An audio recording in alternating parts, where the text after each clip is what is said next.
Ladies and gentlemen, thank you for inviting me to speak to you today. As we all know, next week we have the midterm elections. In prior years, in terms of public interest, that would rank below how the Browns played on Sunday, or when we'll have our first snowfall. But not this time. This time, something really important to our nation has to happen. We have to take back our country. To state that we have to take it back suggests we're somehow losing it. Make no mistake. I'm not just suggesting that, I'm stating that emphatically. So how are we losing it? We're losing it when almost 10% of our people looking for work can't find it. When many job seekers have simply given up looking.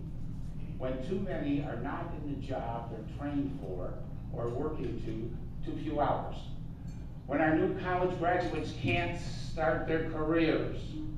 We're losing it when the great American middle class is sliding backwards financially, when their homes are worth less than they paid for them, when their savings disappear, when they're afraid of losing their jobs, when they see things only getting worse in the future. We're losing our country when our people fear their political leaders are going off in some new direction. That isn't where they want to go. Worse, the fear those leaders have no idea what they're doing or how to fix our economy. We're losing our country when our political leaders tell the people lies. Lies like we can add more than 30 million people to our healthcare system and it will magically cost less than what we're paying before. Lies like we can make the private businesses bigger and stronger by making government bigger and stronger. Lies like we have more freedom if we make government bigger and stronger and more invasive through regulations and controls. We know when someone isn't telling us the truth. We're losing our country when we're repeatedly lied to by candidates running for office. Perhaps we shouldn't be surprised that they keep lying to us once they win an election. We're losing our country when small businesses cannot get the capital to grow and large businesses feel they have to defend themselves against their own government. The vast majority of our great corporations never received a single bailout dollar or were issued a government guarantee.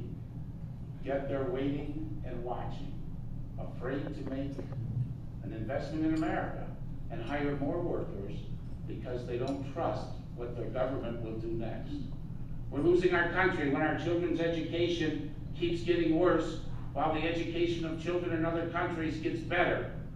We're losing it when we leave our children a world that is worse than we found it. That's how we're losing our country. But who are we losing it to? You already know the answer to this. We're losing it to political leaders who think they always know better, even though they don't understand economics, even though they have never run a business, even though they all know is how to keep their jobs in Washington, D.C. And of course, the best example of this type of leader is the Speaker of the House, Nancy Pelosi, and all of the lemmings in the House who are following her off the cliff. Lemmings who vote with her virtually all the time. Lemmings who have no real experience related to solving the problems that face our great country.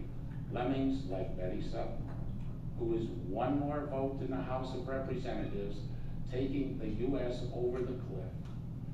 So how do we get our country back? We have to fight for it. I remember that our founding fathers left their workplaces, their farms, and their businesses when our country needed them most. In these threatening times, I want to do my part. To solve the problems confronting our country, we need leaders in Washington that actually understand what it means to create and manage a budget, what it means to hire people and meet a payroll, what is required to build a business plan which will work not only next quarter, but also next year and even 5 and 10 years down the road. I have done all of those things. Like most Americans, I come from a middle-class family. My father was a mechanic. My mother was a waitress. I married my grade school sweetheart and decided that I liked the idea of selling cars at 24 years old with 2 little children at home. I borrowed every dollar I could, and I took out a second mortgage on my home in order to buy an American Motors dealership, a Rambler dealership on Lakeshore Boulevard in the city of Euclid. The process wasn't easy. I tried to get a Chevy or a Ford dealership, and those gentlemen just about kicked me out of their offices. Turned out pretty well, and soon I was buying more dealerships, even Chevrolet and Fords. Now that's grown into 32 dealerships, the largest auto group in the state. I'm proud to say my dealerships sell more cars in Ohio than anyone else. And in the past 42 years, have had over 2 million customers and hired over 5,000 people. I also acquired finance and insurance companies and other related businesses. Also, I'm proud to say I sit on the board of directors of a bank, which is profitable, did not take bailout dollars, and would never take bailout dollars. In other words, I'm a businessman. I want to bring businessmen's mindset to Washington. Now let me tell you what that means. As far as going to Washington is concerned, it means I oppose the cap and trade legislation. It's bad economics and bad business. It's bad economics because cap and trade creates a high energy tax, which will be very harmful to our economy. Taxes just don't work. It's bad business because it is in no way clear that alternative energy sources like wind and solar power can in fact supply at any price the necessary amounts of energy that can fuel our economy. At best, they can replace a small portion of our needs. Nuclear power, which can be far more effective and productive, is still not being pushed forward effectively. I will do everything I can to restore financial sanity and protect our children's future. I believe that more than any other issue, we must balance our budget and reduce our national debt. If we continue on our current path, the economic troubles we face today are mere summer colds compared to the economic plague we will be experiencing in 10 years from now. Yes, I said just 10 years from now. By then, our national debt is projected to bloom to almost $20 trillion. The annual interest obligation on it would go over $800 billion. That's more than double what our interest obligation will be this year. In comparison, that's more than what we spend on national defense.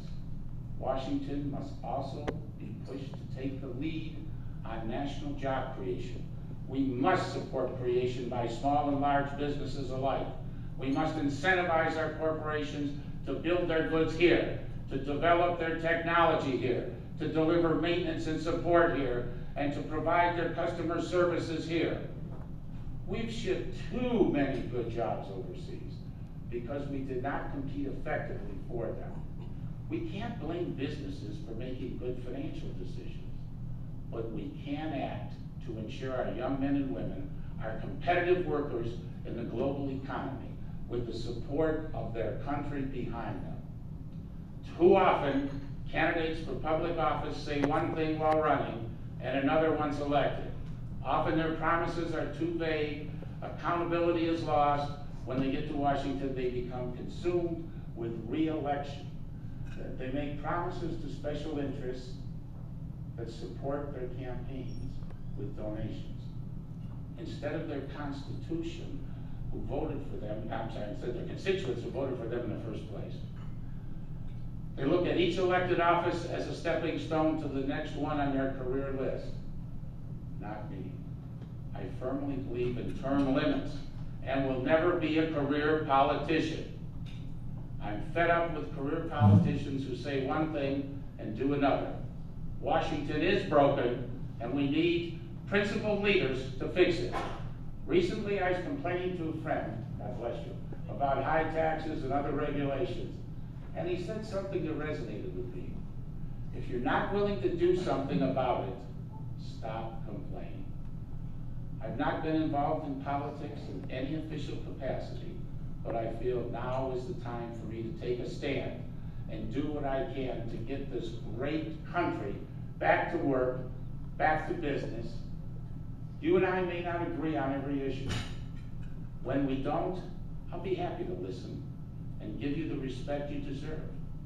I'm not running for this office because I need a job.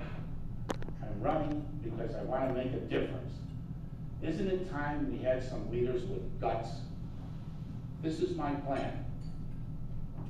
Lower the individual and corporate tax rates to stimulate the economy and create jobs. Help small businesses by providing access to capital. Incentivize job creation and stimulate the economy. Teach the politicians in Washington how to create a budget, and more important, the discipline to stay within it. Restructure our global trade policies to work for the American worker.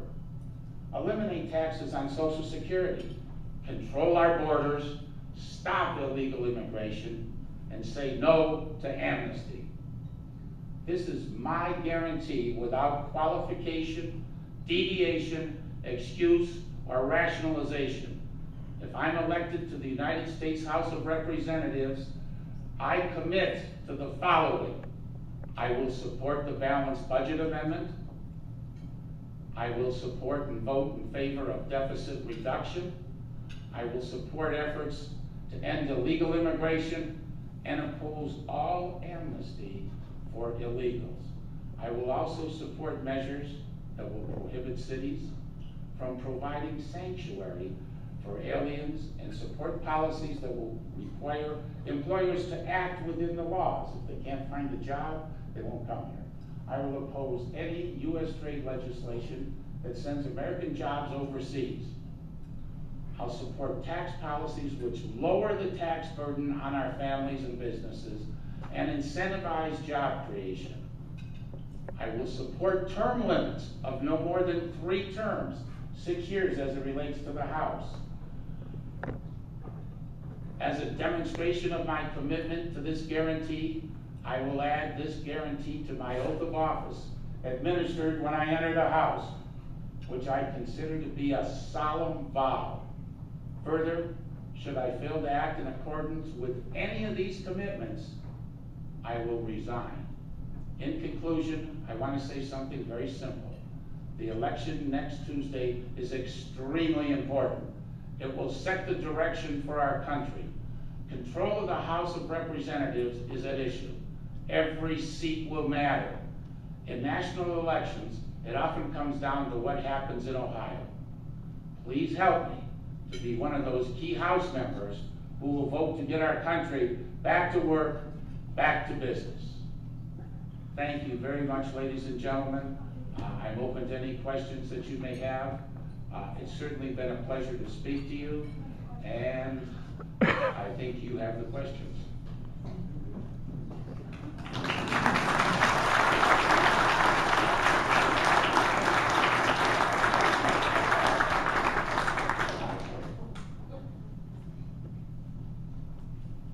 Okay, again, please write your questions